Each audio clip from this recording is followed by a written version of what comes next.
Selection में देखा है कि हमारे फ़खर जमान भी नहीं है, नसीम शाह भी नहीं है, साइम भी नहीं है, बाबर भी नहीं है।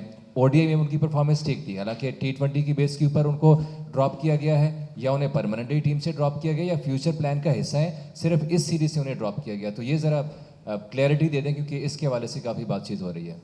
देखिए, जहाँ तक बात है कि जो वर्ल्ड कप की जो स्क्वाड था उसमें प्लेइंग 11 में कौन सा प्लेयर कब खेला, देखिए एट टाइम्स ये एक कोच को हक भी होना चाहिए और कैप्टन को भी हक होना चाहिए कि हम सारे लोग इधर बैठे हुए हैं, वहाँ पे क्या कंडीशंस हैं, किस टीम के अगेंस्ट खेलना है।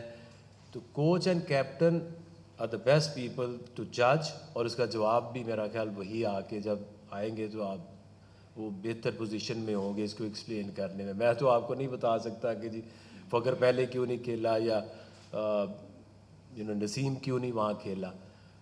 दूसरी बात कि कुछ प्लेयर्स जो है उनको इस सीरीज़ में नहीं इंक्लूड किया गया। उसमें कुछ ऐसी जो बाबर आजम की लेके इंजरी को लेके अभी वो जब वहाँ से वापस आए हैं तो वो उसको देखा है डॉक्टर ने हमारे यहाँ भी, तो उसकी जो इंजरी है वो उसको अलाउ नहीं कर रही कि अभी वो इस सीरीज़ में खेलता या अभी इस टूर्नामेंट जो T20 है वो भी वो चाह रहा था कि खेले, लेकिन वो इंजर्ड है। और आपका क्या था एक फ़खर, जी फ़खर भी इंजरी, और इसके ऊपर हम एक अभी क्रिकेट बोर्ड से भी रिक्वेस्ट कर रहे हैं, उसकी एक इंक्वायरी करा रहे हैं कि ये कैसे हो सकता है कि फ़खर भी अनफिट है, कि वर्ल्ड कप ख़त्म होने के बाद ये दो प्लेयर की इंजरीज तो हमारे सामने आई हैं। तो क्या ये जब वर्ल्ड कप के दौरान खेल रहे थे तो इनकी जो फिटनेस थी उसको क्या देखा नहीं जा रहा था? क्या वो फुली फिट नहीं थे तो खेल स्क्वाड का हिस्सा थे? क्योंकि हम सिलेक्टर्स हैं, हमें इस चीज़ का पता होना चाहिए। बट जब आप वर्ल्ड कप में चले जाते हैं तो फिर जो भी उनकी हेल्थ इश्यूज़ है या इंजरीज़ का इश्यूज़ है, अपडेट है, वो तो आपका हेड कोच है, आपका फिजियो है, जिसको ये अपडेट रखनी चाहिए और हमें पता होना चाहिए इस चीज़ का।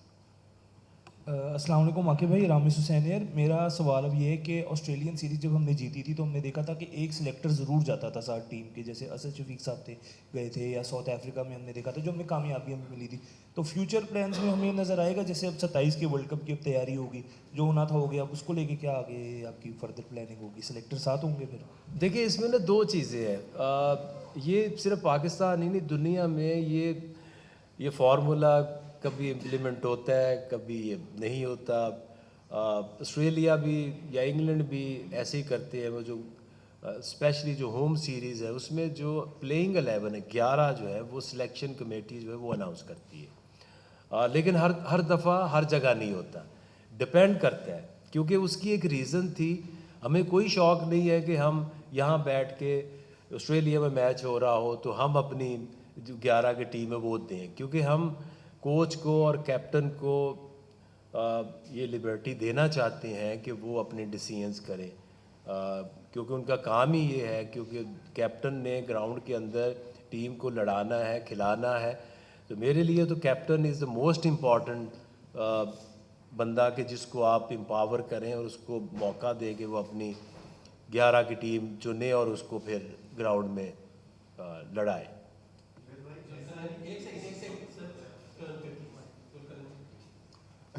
आगे भाई, अब जिस तरह मतलब आप खुद बता रहे थे तनकीद का, अब जब ये वर्ल्ड कप की परफॉर्मेंस हुई है, वो जो फाइनल 11 है वो जब खेलती थी, मैं बात बड़ी क्लियरली करता हूँ कि बाबर आजम को लेके कोच जब बात करता था तो ऐसे लगता था जैसे उसको ज़बरदस्ती किसी ने 11 में डलवाया, क्योंकि वो जो जिस तरह उसके बारे में कहता था कि ये इस नंबर पे खेलेगा, इस तरह नहीं हो सकता, इसके अलावा हमने इसका कोई किरदार नहीं देखा। तो अब ये फील आती थी कि शायद कोच और कप्तान को सिलेक्शन कमेटी, स्पेशली आपका नाम जैसे टीवी पे बाद में इसकी तनकीद में आता था कि जी आकिब जावेद डिक्टेट कर रहा है वो जो फाइनल 11 बन रही है। सो